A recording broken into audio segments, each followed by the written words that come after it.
Will country welcome Beyonce? That is some unacceptable question. Cowboy Carter is an augmentation of the pop hotshot's investigation of how dark innovativeness energizes all edges of famous music. She's embracing the music, not the business. Will nation invite Beyonce? That is some unacceptable inquiry. Cowboy Carter is an augmentation of the pop hotshot's investigation of how dark innovativeness energizes all edges of well-known music. She's embracing the music, not the business. Offer full article. With the arrival of Cowboy Carter, Beyonce's eighth independent collection, and the one that finds her investigating and testing the limits of bluegrass music, a large part of the early discussion has fixated on whether the down-home music industry would lift up her. Beyonce would one say one is of the most financially fruitful and innovatively lively pop stars of the 21st 100 years. Absolutely, her appearance could be welcomed with hurrahs. No, not exactly. As opposed to being feted with a welcome party, Beyonce has been met to a great extent with shrugs.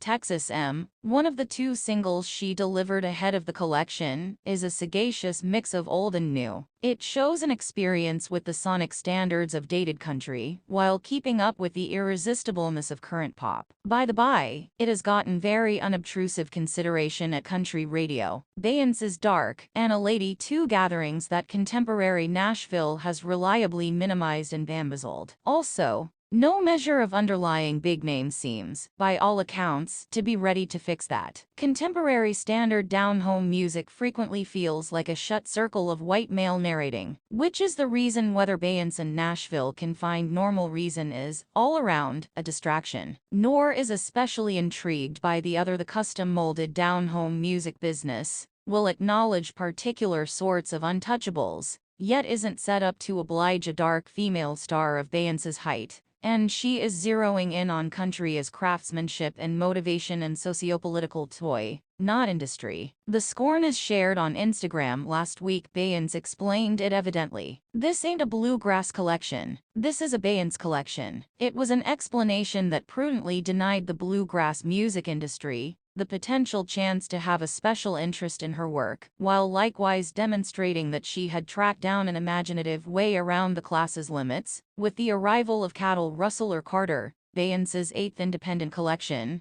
and the one that tracks down her investigating and testing the limits of bluegrass music, a large part of the early discussion has fixated on whether the bluegrass music industry